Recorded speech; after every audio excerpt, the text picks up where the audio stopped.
Holistic Activism, a guide booklet. How we can reduce conflict among activists, create campaigns that are long-lasting, reach out and connect with people who have different values to that of our own, and work towards a meaningful shift in paradigm. By Mark Allen, Edition 1, 2019. Contents. Number 1. Why Holistic Activism? Number 2. The steps. This is broken into 4 steps. Step 1. Acceptance and uncertainty. Step 2. Breaking the endless cycle of pain. Step 3. Circumnavigating cognitive dissonance. And Step 4. The art of critical thinking. Number 3 is some additional notes. 4. Where to from here? And 5. References and further reading. Chapter 1. Why Holistic Activism? This booklet is meant for activists, and this means that it is meant for you, because everyone is an activist, whether we are conscious of it or not. There comes a point with nearly every person where they would choose to protest, even if it is something as fundamental as ensuring that clean water is running out of their tap, or that they have clean air to breathe. In other words, we all have a threshold that kickstarts us into consciously changing the world. Holistic Activism, or HA, is about reaching out to every person, because what underlines this movement is the need to collectively change our approach. Everything we do also has an impact because each decision we make ripples out into society. Therefore, our individual actions are helping to collectively mould the world, and in that sense, we are all activists too. Traditionally, activism has largely been about tackling symptoms as opposed to trying to get to the core of those symptoms. Of course, there is nothing wrong with that, but we also need to peel the onion back another layer so that we can also start to tackle the behaviours and attitudes that keep causing those symptoms to arise. As someone who has been involved in activism since the 90s, I have seen many activists burn out, and much of that burnout is through dashed expectations, differences of opinion, and disappointment at seeing little positive change for all of the hours of time that they have invested. Of course, I have witnessed some major successes, only that for every success there seems to be 1,000 more battles that need to be fought. We are mostly putting out spot fires, and it seems that we are not putting enough emphasis into approaching the mindsets that keeps creating these spot fires. This means that we have to invite everybody to the table. By seeing everyone as a potential activist, we start to pave the way for looking for points of connection with others, rather than getting bogged down in the politics of difference. Holistic activism accepts the fact that we will not save the world with one set of values alone, and it understands that if we do not wish to bring people around to seeing another perspective, it can only happen by accepting that person as they are, and by focusing on areas of common ground as a starting point for an ongoing process of inclusive activism. For this reason, I was nervous about writing this booklet, because the written form is rigid, and for some this might not be the best way of communicating what HA is trying to achieve. Therefore, I hope that this booklet at the very least piques your interest enough to want to delve deeper into what holistic activism is trying to communicate. HA understands that every problem that humankind has created for itself is part of a much deeper issue rooted in the human mind, and that an increased focus on behaviour change is essential if we want to live in greater harmony. This seems like an overwhelming thing to achieve, but in fact the means of going about this is all about removing layers of conditioning and developing effective skills.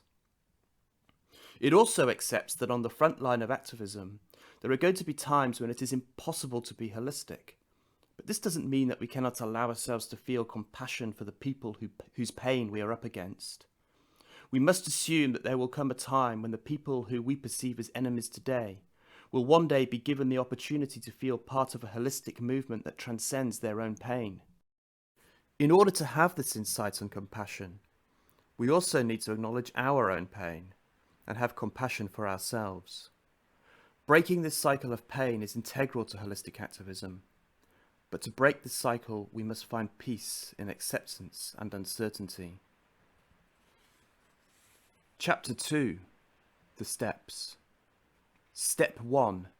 Acceptance and Uncertainty. This chapter starts with a couple of quotes. Out beyond the ideas of wrongdoing and right-doing there is a field. I'll meet you there. That's by Rumi. We cannot change anything unless we accept it. Condemnation does not liberate, it oppresses. And that's Jung. The starting point for holistic activism is acceptance and uncertainty. This is not the state of acceptance or the state of uncertainty that the mind reaches after it has struggled to rationalize discomforting thoughts.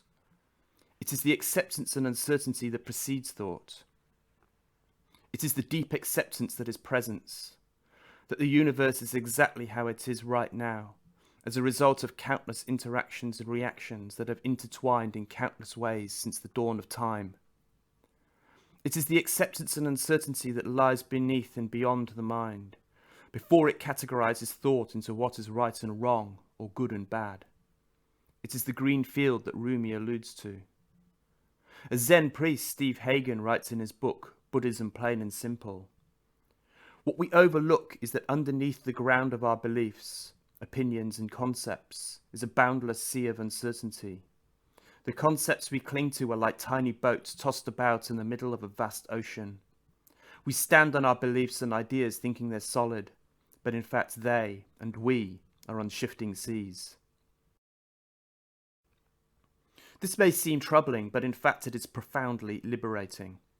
By understanding acceptance and uncertainty as a starting point to HA, we are in a greater position to look for the deeper, unifying themes that lie behind our opinions and perspectives. This does not mean that we shouldn't value our opinions and perspectives, but what we can do is see them as something that is adaptable and malleable, knowing that they can never fully encapsulate the big picture. For example, irrespective of whether you think that human overpopulation is an issue, there is a strong likelihood that you think that universal access to healthcare, family planning, and education is something worth striving for. With a willingness to appreciate the limitations of opinion, coupled with a desire to find a graceful unity that is outside of those opinions, we are better able to build a movement that is rooted in something deeper and ultimately more resilient.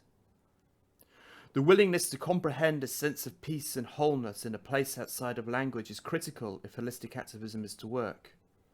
This is because language, by its very nature, breaks our relationship with the universe into limited concepts.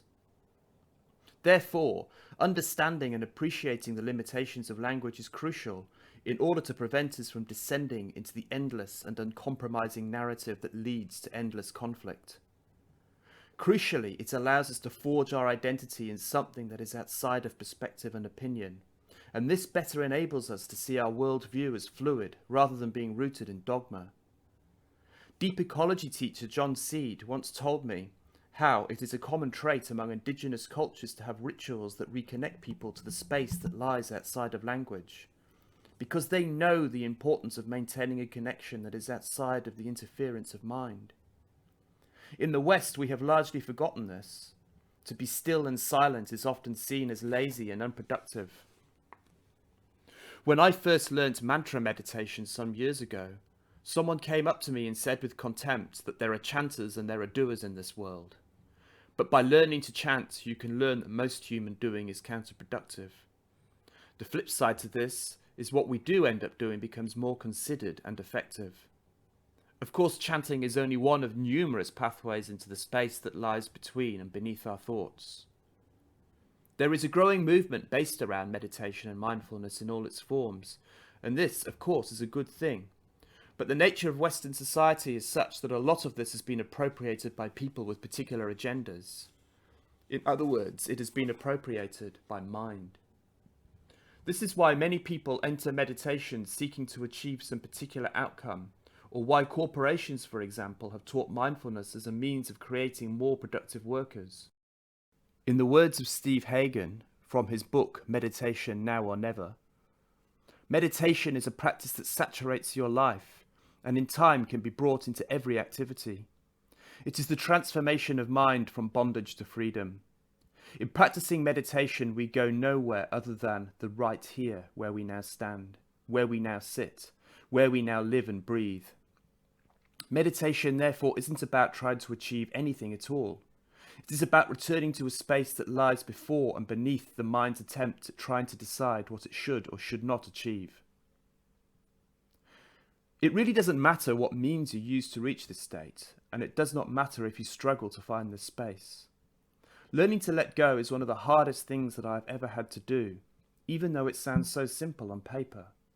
It is an ongoing process that requires commitment, and it is essential that it forms the backbone of our activism. However, the knowledge that there is a peace in this place outside of mind can be enough to help us to become holistic activists, even if our experience of this space is nothing more than momentary glimpses. I find deep ecology meditation particularly powerful. Some years ago, I attended a workshop where we each found a tree and spent half an hour observing it in tiny detail. After some time, it became more than a tree.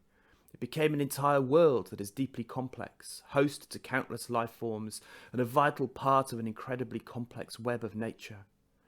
It helped me to realize that the very concept of a tree is limiting, and that in turn, our perception of the world is limited. The act of reducing the universe into a series of concepts allows some people to raise old-growth forests without the burden of soul-crushing grief. And this is reason enough to understand that we need to reconnect with a space that lies beyond thought. We need to be able to take the time to stand back, especially when we get caught up in the inevitable politics of life that accompanies the gift of language. When we see ourselves in conflict with others, let us first look for the green field that exists before we form our perception of what is right and wrong. If we ground ourselves in that field, we are so much less likely to ground ourselves in the need to win an argument at all costs. Importantly, we will be much more likely to accept the other person's perspective, no matter how much we disagree with it, because we will know that that person's thoughts and opinion is as inevitable as the wind that blows in the trees. Having this acceptance will at the very least prevent the pointless escalation of conflict, and at best it can lay the groundwork to finding common ground and a constructive platform to work from. In other words, by embracing uncertainty and having acceptance as our starting point, we can begin to break the endless cycle of pain. Step 2. Breaking the endless cycle of pain. And there are 2 quotes here. Everyone you meet is fighting a battle you know nothing about. That was by Robin Williams. Let us find the divine mind behind every face. And that's John Seed. Activism depends upon communication, and how we respond to other people hugely impacts our effectiveness as activists. Therefore, we need to enter into that communication from the place of peace and acceptance that lies outside of language, as discussed in the previous chapter. And we must carry that peace and acceptance with us, deep in the knowledge that it is enduring and unbreakable. That way we are better able to fully accept each and every person we meet in all their beauty and cruelty, with the same acceptance that we have for non-human nature in all of its beauty and cruelty. This will place us in the best possible position to contribute towards effective and long-lasting change. I must again stress that acceptance does not mean compliance. It does not mean, for example, that you have to be willing to be bullied by another person. In fact, it is essential that you do not let this happen. This is why acceptance must come hand in hand with assertiveness. Being assertive, of course, does not mean fighting back. It is about preventing another person's pain from having a negative impact upon you, in the same way that the direct and indirect pain of possibly countless other people has had an impact upon the person who is trying to bully you. It is also about ensuring that you in turn do not push your pain onto that person. In short, it is about breaking the cycle of pain. This is the pain that we pass down from one generation to another, and also sideways to those around us. While it is essential that we accept the inevitability of this pain, we can consciously start to circumnavigate and in turn break the cycle and show a pathway forward that is less governed by dogma and the inevitable pain that accompanies that. Therefore, it is important to know the difference between being assertive and building up your own ego and invariably adding to the cycle. If you are accepting, assertive and compassionate, you should come out of any given conflict situation without any residual anger or resentment or sense of superiority. In other words, you would be able to easily return to the peace that lies in the internal space outside of language. That way you will know as an activist that you are breaking the cycle. Importantly, you will come out of that communication with nothing but compassion for the other person, irrespective of how much conflict was involved. This is why, in order to accept and show compassion for such people, it is essential that one also displays assertiveness if it is needed. Otherwise, resentment and recrimination will push you back into the cycle of pain. If someone does not respond well to your assertive compassion, and some will not because they're looking for a fight, do not see this as a bad thing. You will have learnt that working with this person would have likely been counterproductive, and that your energy is probably better invested elsewhere. Secondly, you will have planted the seed in their mind that there are people who are willing to draw a line under this endless cycle of pain, and that there is a pathway out. You can only leave the cycle through acceptance, compassion, and assertiveness, and if people feel pain from realizing this, it is a different kind of pain to the pain that binds people to the cycle. Eventually that pain will have to turn to realization, even if you are not around to see it. Achieving this holy trinity of compassion, assertiveness, and acceptance will take quite a lot of practice and strength. This is why for many people, myself included, reading or writing this is not enough. It requires dedication, meditation exercises, role-playing, assertiveness training and discussion groups in order to build on what we have learnt. This is why holistic activism needs to be an ongoing process with ongoing support. It may sound like a big undertaking, but it is vital that we all endeavour to do this because so much activism is caught up in this cycle, and so many activists burn out because of it. By getting our heads fully around the notion of acceptance, compassion and assertiveness, we will be in the best possible position to develop the kinds of communication that will lead to effective and long-lasting change. This sets us up to avoid the pitfalls of cognitive dissonance. Step 3. Circumnavigating cognitive dissonance. And there are 2 quotes here. The first is, does the right-hand side of your brain hold on so dearly to your narratives and deeply held beliefs that it won't risk allowing the left-hand side of your brain to methodically validate or disprove your beliefs? That was Graham Wood. And the other one is, if people use protesting as a way of pushing their identity onto others, then we are in trouble. And that's by Clive Hamilton.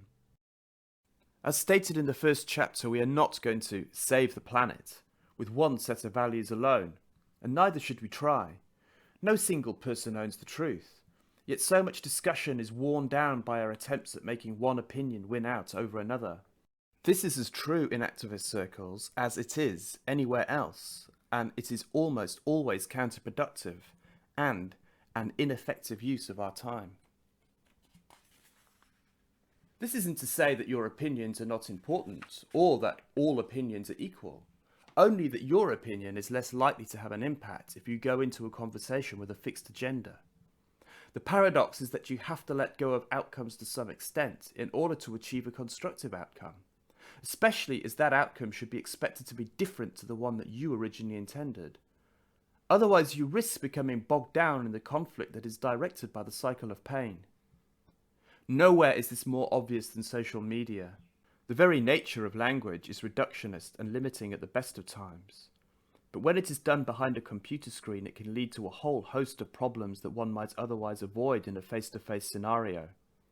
Effective communication requires that we tailor our approach specifically to each person, and it is much more difficult to do this when our first contact with a person is a difference of opinion in cyberspace.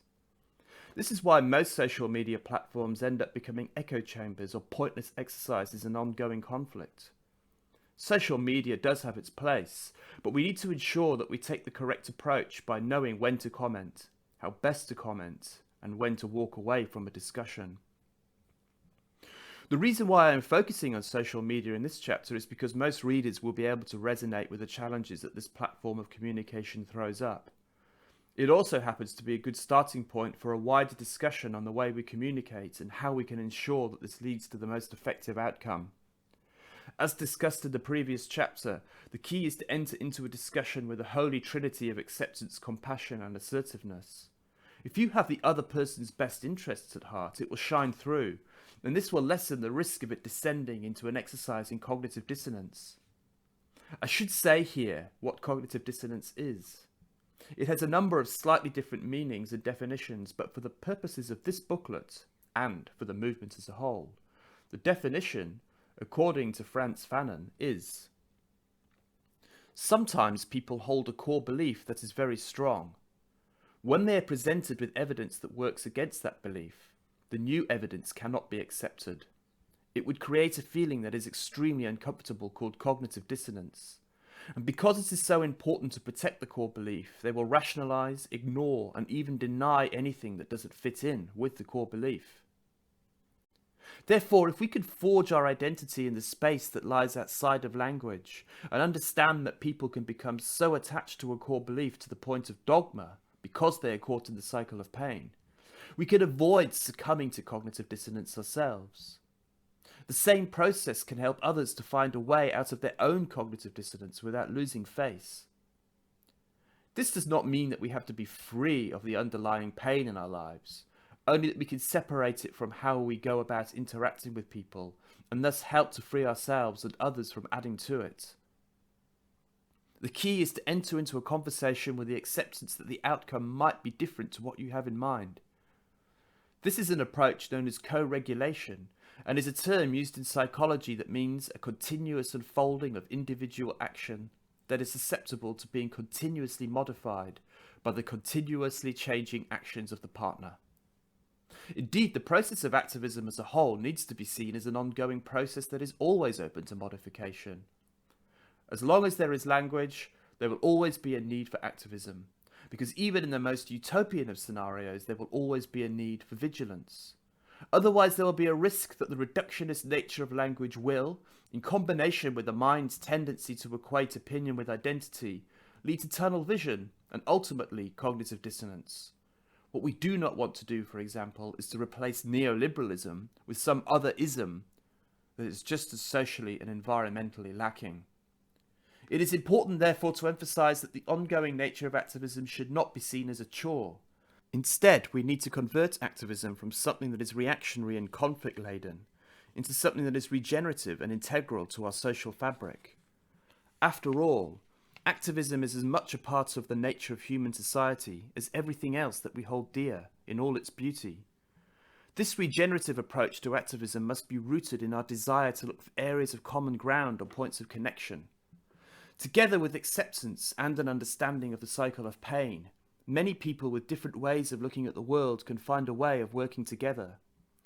One great example of this is the ban on fracking that took place in Victoria, Australia, after a campaign that was driven by a combination of inner-city Greens in Melbourne and farmers across regional Victoria. The fact that this campaign was won by a diverse range of demographics also means that any attempts at reversing this ban will be all the more challenging. It will also now be easier for all of the demographics involved to work together in the future, even if those issues are more divisive. In other words, by looking for areas of common ground, you are helping to pave an easier path towards discussing issues where there is less common ground. This is because your relationship is already built on the desire for cooperation, rather than the need to gain moral superiority. The fact that you are also employing acceptance, compassion, and assertiveness means that the tone of the interaction will either be constructive, or you will know that it is necessary to walk away. There are, of course, times on social media when you feel that you shouldn't walk away because you are mostly communicating with any third parties who might be reading what you have to say, as opposed to the other person who is commentating. If you continue to employ compassion and continue to critique the message rather than the individual, any third party will not only clearly see what you are trying to say, they will also see the cognitive dissonance of the other commentator. This highlights the fact that in many cases you will have to accept that others will succumb to cognitive dissonance. As Oz and Varal says in their article, "Facts don't change people's minds, here's what does." When your beliefs are entwined with your identity, changing your mind means changing your identity, and that's a really hard sell. However, by looking for points of connection, you are better placed to help either yourself or the other person get out of their prior commitment while saving face. Because through those points of connection, we can achieve a sense of shared ownership of the outcome. It is important to emphasize that this shared ownership can be achieved even if you continue to have fundamentally different perspectives on a whole range of other issues. What is important is that those differences are noted and respected. The common ground that you have achieved will be the foundation from which you might overcome those differences in the future. They certainly will not happen by emphasizing your differences over your commonalities. This goes back to my point that what is needed is to transform activism from a battle of perspectives into an ongoing, inclusive and open discussion. While recognizing cognitive dissonance as well as acceptance, compassion and a willingness to break the cycle of pain is essential, it is equally essential that we embrace critical thinking. Step 4. The art of critical thinking. The first quote is from an unknown source. The problem is not people being uneducated. The problem is that they're educated just enough to believe what they have been taught and not educated enough to question what they have been taught.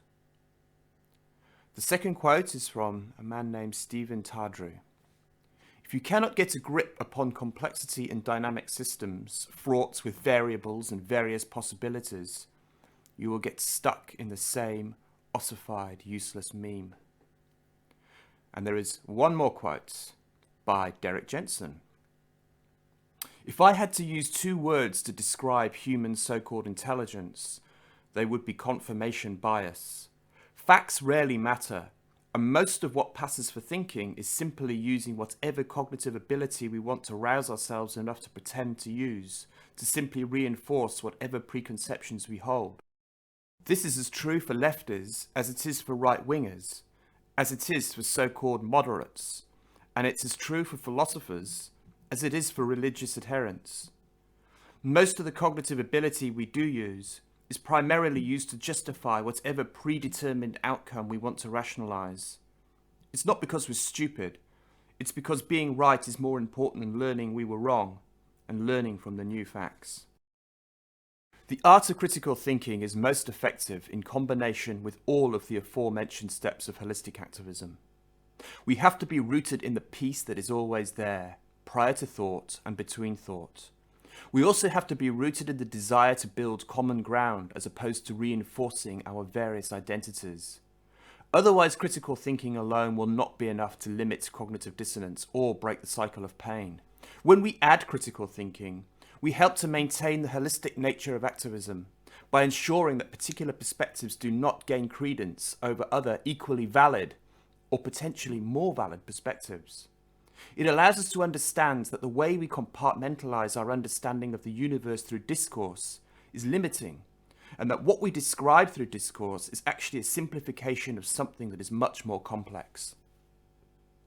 Our whole society is rife with simplified constructs that reduce the complex into the finite, and consequently into something that suits a particular agenda. This is perfectly to be expected. It comes with the nature of mind and language. What we must do is be perfectly okay with having our discourses critiqued, and, once again, this is why it is essential that all of the other holistic activism steps are in place. This chapter is not intended to be a lesson in critical thinking. Instead, the purpose is to show the importance of thinking critically and why it is a vital component of holistic activism as a whole.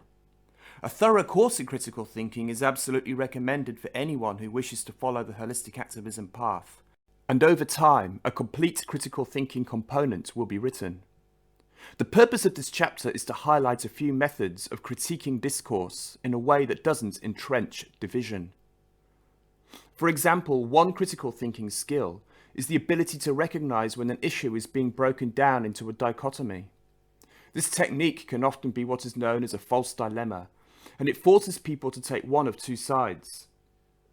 In town planning, for example, high-density developments are often justified on the grounds that they prevent urban sprawl, and that if you oppose high-density developments in your neighbourhood, you must therefore be a proponent of urban sprawl. This is highly problematic. An argument such as this denies the more complex nature of town planning, and it ignores the fact, for example, that there are thousands of empty houses and other retrofittable spaces that are empty, and that a considerable amount of ex-industrial lands that could be developed is left vacant by speculative property developers. In other words, there are other means of tackling the threat of sprawl, other than the need to always regard high-density development as a solution. Of course, high density can play a role, but the assumption that this style of development is always going to be the most sustainable approach in response to the threat of urban sprawl benefits particular vested interests. It also marginalises a whole range of other issues, such as David Holmgren's retrofitting suburbia movement. Another example is the way mainstream society plays off the economy against the environment by saying that, for example, while the environment is important, we do not want to put it in the way of growth and jobs. Again, this is a false dilemma that suits the agenda of those whose wish it is that the status quo remains the same. The idea that we cannot have a standard of living and hope to have environmental protection is preposterous. Yet, if these messages go unchallenged, they start to filter into all areas of society, including the media. They even filter into the education system, where perspectives can start to be regarded as undisputable knowledge. For example, as a child, I was taught that you had to drink milk in order to have strong bones. I'm not saying that milk is necessarily unhealthy, but as I grew older, it became increasingly obvious that every other mammal on Earth manages to get enough calcium without drinking milk into adulthood, and that perhaps humans did not evolve to necessarily need to drink the milk of another mammal. Similarly, for a period of time, butter was seen as a worse evil than margarine. We now realise that this is not necessarily true, yet there are many people who are invested in margarine being the healthier option, and there are many organisations such as the Heart Foundation who, at the time of writing, appear unwilling to change their position, despite a growing amount of evidence to show that saturated fat in particular quantities could be more healthy than certain vegetable oils in particular quantities. All of this assumes that there has to be a choice between butter or margarine. It is possible to get through life with neither, and there are many cultures who do. So the whole idea of butter versus margarine is potentially a false dilemma that negates a bigger issue. It also highlights the fact that when people are attached to a particular perspective, they will not only fall into cognitive dissonance, but also data mine in order to maintain that perspective. There is an old saying that you can prove anything with statistics, and it is important to highlight the shortcomings of statistics when they are used to prove a presupposed point. Statistics are important, and this is all the more reason why we must be vigilant of them being misconstructed to suit a particular agenda. What is important is that critical thinking focuses on the topic and does not attack the person who has written or said what you are critiquing. As previously stated, critical thinking must be in sync with acceptance, compassion, assertiveness, and a desire to find common ground. In other words, it must be part of a holistic approach to activism that doesn't feed into the cycle of pain. It is crucial that critical thinking is a means of ensuring that terms such as sustainability and resilience do not get appropriated by particular groups and particular interests to suit particular agendas. We do not want sustainability, for example, to become an empty, hollow term used to justify developments that for many reasons would not be deemed as sustainable. It is about having that vigilance in place, not just for those around us, but for ourselves as well. So those are the 4 steps of holistic activism. The next chapter is some additional notes. The first part of this chapter is looking at some additional thoughts on acceptance. The starting point of acceptance starts with yourself, and I'm going to read another quote here from Andrew Harvey. He says, "Until you face your loathing for and terror of the body, you can never understand why the human race has launched a war on nature it is doomed to lose. This work of facing the darkness in your own psyche and uncovering the levels of stored suffering, self-disgust, cultural condition, and innate resistance in your body slowly starts to shatter the narcissism of your false self constructed over a lifetime. When I meditate, I feel the tightness in my chest and a number of other physical sensations. Accepting those sensations is akin to accepting the polluted rivers and the dying trees. It is the starting point of the healing that is rooted in holistic activism. How you find this peace depends upon what methods allow you to best focus on the present. Whether it is walking, playing sport, or losing yourself in music, It will be a place that you can always come back to and always know is there. It is the solace in a world that is driven by endless narrative. Unconditional acceptance of our own mind must also translate to unconditional acceptance of the way the world is right now. It is about feeling totally comfortable with uncertainty. To do otherwise would be to translate the pain within the world into your pain and in turn reflect it back onto the world. This is why the quest for absolute certainty will at best always lead to a dead end and at worst to cognitive dissonance. Certainty by its very nature is an intellectual construct, and this means that its effectiveness is limited. Limitlessness can only be achieved through absolute presence, when the intellect is absent. I'd now like to say something about paradox. Acceptance is about being comfortable with paradox. That is to understand that it is possible to hold what appears to be two conflicting worldviews without feeling morally challenged. It is the understanding that while compartmentalizing our perspective of the world into separate concepts and perspectives is part of human behavior, it can never be a true reflection of the complex nature of the universe. To be comfortable with paradox also reduces our risk of cognitive dissonance. It allows us to connect with other people's perspectives, even if they are not our own, and it enables us to find areas where we can find points of connection. I'd now like to say something about being the observer. In permaculture, the first step is to be the observer. That is to spend time with a piece of land, to watch what kind of plants grow best and where. It allows us to intimately understand the landscape so that when we decide to work with it to grow food, we're in a much better position to actually work with the land rather than work against it. This approach also works well as an approach towards activism. It can take a while before we know the appropriate path to take, who we can best work with, and what our emotional capacity is. Acceptance allows us to not be put off by projects that do not work out for one reason or another. Being able to choose when to intervene and when to step back makes for more effective activism. I have been involved in a number of projects over the years, many of which were another person's pipe dream, and because of that there was often an unwillingness from the top down to be flexible to new ideas. This led to feelings of resentment over time, and I felt that my time was being wasted. Today I take a different attitude. For a start, I do not get involved with any project with any expectations whatsoever of achieving a particular outcome. Of course, it is good to have some sense of direction, but the real focus is that I will give what I can until my contribution no longer seems right, and that I will walk away without any regret. In a best-case scenario, I would have contributed positively to a project irrespective of the attitudes of the people involved. And in a worst-case scenario, I will have learnt more about when I should walk away from a project without there being any ongoing resentment.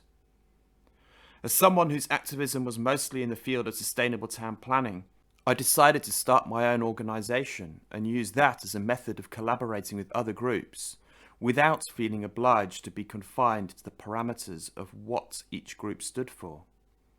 This led to a more effective outcome because I could pick and choose the areas to focus on in those collaborations, in full knowledge of the areas that would be of interest to the organisation involved. The next thing I would like to discuss is overcoming the selfish gene.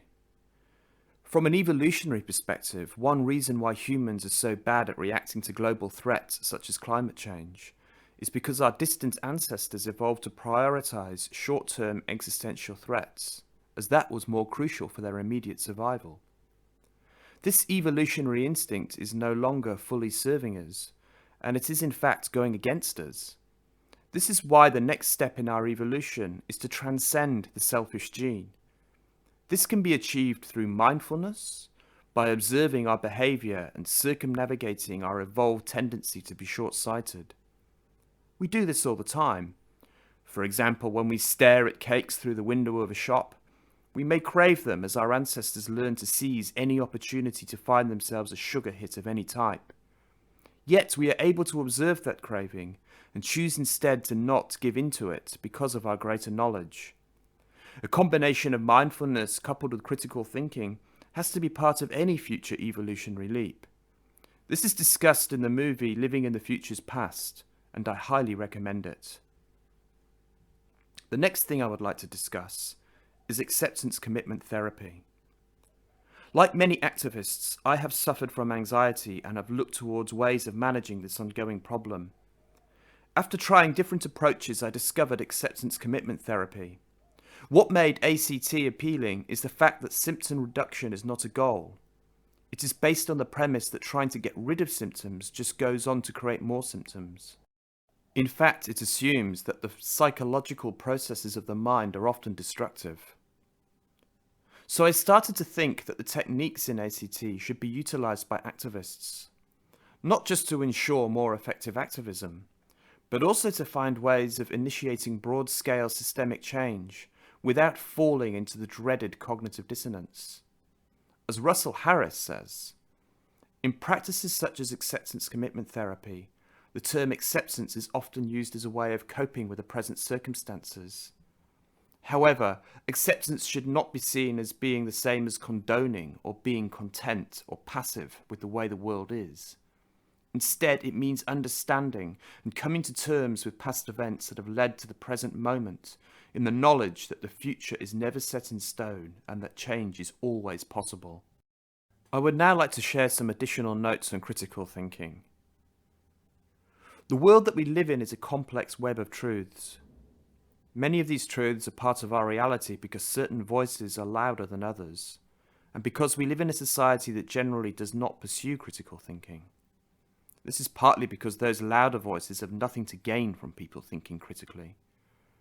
The fact that those louder voices have normalized and legitimized their narratives through the institutions of society does not make them more legitimate. For example, we see the idea of a 3-day week or universal basic income as radical, but from another perspective, the world we live in now is the radical one. Without critical thinking, we are bound to this matrix.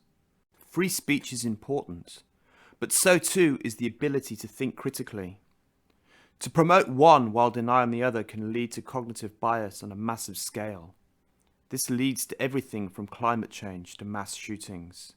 This is why free speech and critical thinking must be intertwined.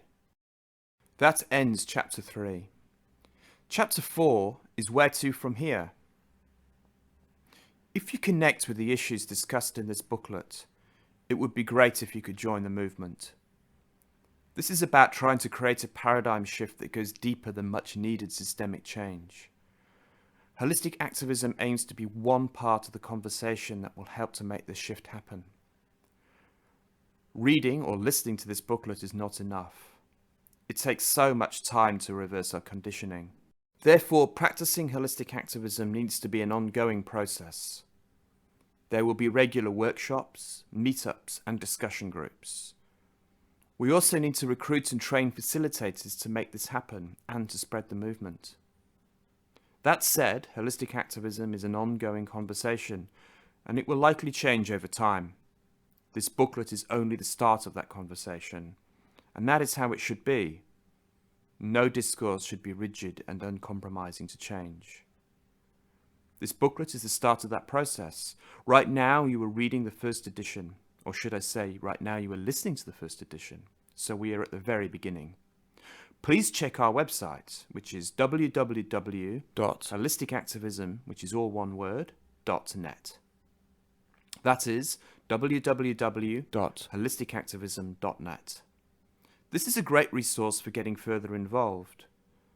The Facebook group is called Holistic Activism and Behaviour Change, and it also incorporates the amazing work of behaviour change facilitator Suze Sholem. You can also email us at info@holisticactivism.net. If you would like to attend a workshop and if you would like to be involved in building the movement, please get in contact. In the ensuing months, we will be establishing regular holistic activism meetups, facilitator training, and we will establish a not-for-profit Holistic Activism Foundation that can support the process of developing this movement across Australia and beyond. This booklet will also be developed further, and more writers will likely be required to develop concepts and make holistic activism more accessible to a wider range of people. It is, after all, as I've said before, an ongoing conversation. I shall look forward to hearing from you. Chapter 5 is References and Further Reading. There is nothing in holistic activism that is new. All the wisdom that is needed to save the world was written down, or not written in many oral traditions, a long time ago by teachers from all parts of the world. I am not claiming to be the author of any of these teachings. This is just a repackaging of ideas into a step-by-step guide which may be more effective right here and now. I would like to acknowledge all of the cultures and traditions that have shared this knowledge for the betterment of human and non-human kind throughout the ages. Here is a list of articles and books that I make direct reference to in the text. Buddhism, Plain and Simple by Steve Hagen. Meditation Now or Never, also by Steve Hagen. Facts Don't Change People's Minds, Here's What Does by Ozan Varal. Critical Thinking as an Anarchist Weapon by Wolfie Landstreicher.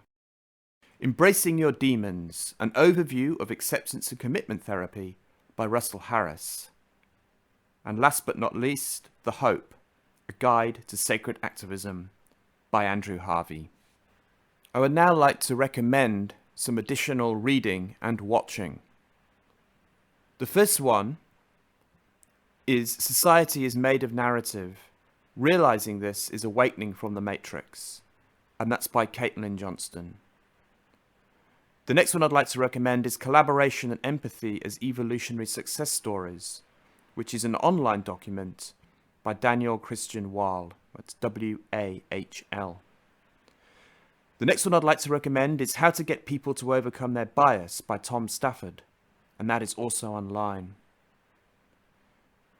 I would also strongly recommend the movie Esteem, which is E-S-T-E-E-M, also known as Esteem, The Power of Vulnerability. It is a documentary, and it is on YouTube. It is a documentary made by eco-psychologists and deep ecologists about how our relationship with the environment is a reflection of our internal worlds. Finally, I would like to just mention some of the movements and discourses that have influenced holistic activism. These include social permaculture, deep ecology, non-duality, eco-psychology, Buddhism, post-structuralism, acceptance commitment therapy, mindfulness, Taoism, and Quakerism. Thank you so much for listening to this audio booklet. Finally, I would like to acknowledge that it was written and published on Wurundjeri land of the Kulin Nations. This is land that was never ceded, and I would like to pay respects to First Nations people, past, present, and future. The Wurundjeri people are the true stewards of the land where this audio booklet is being recorded. I would like to thank you again for listening, and I hope very much that you have gained something from listening to this. Best wishes, Mark.